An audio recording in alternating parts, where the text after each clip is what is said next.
ভাৰতবৰ্ষখনত কি নাই? খনিজ সম্পদ, বনজ সম্পদ, প্ৰাকৃতিক সম্পদ, জলজ সম্পদ, সকলো ধৰণৰ সম্পদ আছে।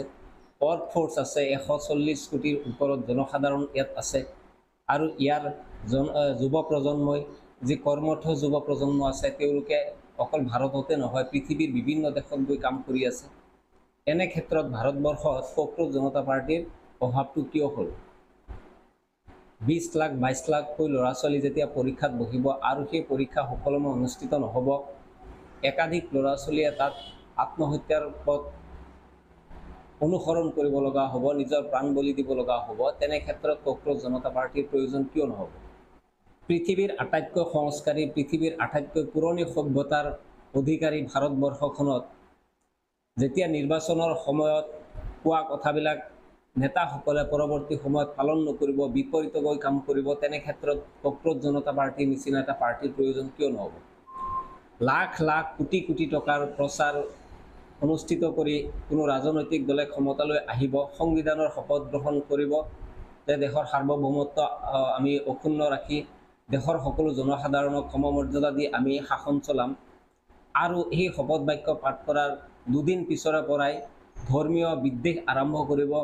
এইটো সম্প্ৰদায়ৰ কাম নকৰোঁ, সেইটো সম্প্ৰদায়ক আমি শাস্তি দিম, এনেধৰণৰ কথা বতৰাবিলাক নেতাই যেতিয়া মুকলিভাৱে ক'বলৈ আৰম্ভ কৰিব, তেতিয়া কক্ৰোচ পাৰ্টিৰ প্ৰয়োজন কিয় নহ'ব? ভাৰতবৰ্ষত যদি কক্ৰোচ পাৰ্টিৰ প্ৰয়োজন নহয়, তেনেহ'লে পৃথিৱীৰ কোনো দেশতে এনেধৰণৰ বিকল্প চিন্তাৰ প্ৰয়োজন নাই। যিখন ভাৰতবৰ্ষ, য'ত পঞ্চায়তৰ সভানেত্ৰী এগৰাকীয়েও, সভাপতি এগৰাকীয়েও, মন্ত্ৰী বিধায়ক MLA এগৰাকীয়েও নিজৰ সন্তানক চৰকাৰী মাধ্যমৰ স্কুলত নপঢ়াব, যিখন স্কুল বা যিখন চৰকাৰী মাধ্যম তেওঁলোকৰ নিয়ন্ত্ৰণত চলে, তেনে এখন চৰকাৰী বিদ্যালয়ত বা চৰকাৰী মহাবিদ্যালয়ত নপঢ়ুৱাই বেলেগত পঢ়ুৱাব, তেনে এখন দেশত কক্ৰোচ পাৰ্টিৰ প্ৰয়োজন কিয় নহ'ব? আজিৰ তাৰিখত কোনগৰাকী মন্ত্ৰী আছে, কোনগৰাকী MLA আছে যাৰ ল'ৰা ছোৱালীয়ে প্ৰাইভেটত নপঢ়ে, যাৰ ল'ৰা ছোৱালীয়ে চৰকাৰী বিদ্যালয়ত পঢ়ে নেকি?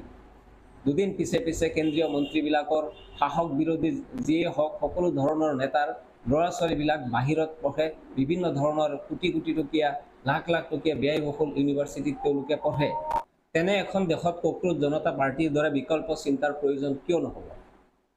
আজি কোনসকল লোকে কক্ৰোচ জনতা পাৰ্টিৰ বিকল্প চিন্তাত ভীতিগ্ৰস্ত হৈছে, কোনসকল লোক আতংকিত হৈছে, ভীতিগ্ৰস্ত হৈছে?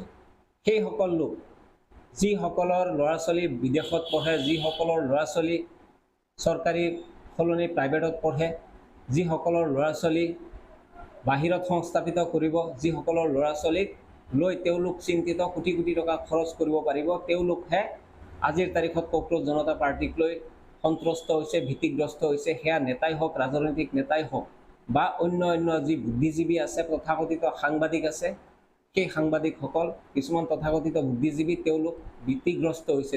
তেওঁলোকে ভয়ত ভুগিছে যে কক্ৰোচ জনতা পাৰ্টিৰ নিচিনা এটা পাৰ্টি যদি গঠন হয়, তেওঁলোকৰ মূৰৰ কামোৰণিৰ সৃষ্টি হৈছে।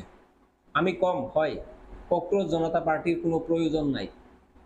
যদিহে এইখন চৰকাৰৰ প্ৰতিজন মন্ত্ৰী তেওঁলোকৰ ল'ৰা ছোৱালীক বাহিৰৰ পৰা উভতাই আনি দেশৰ বিভিন্ন ইউনিভাৰ্চিটিত, চৰকাৰী ইউনিভাৰ্চিটি বা স্কুল কলেজত নামভৰ্তি কৰে, তেতিয়া আমি কক্ৰোচ জনতা পাৰ্টিৰ প্ৰয়োজন অনুভৱ নকৰিম।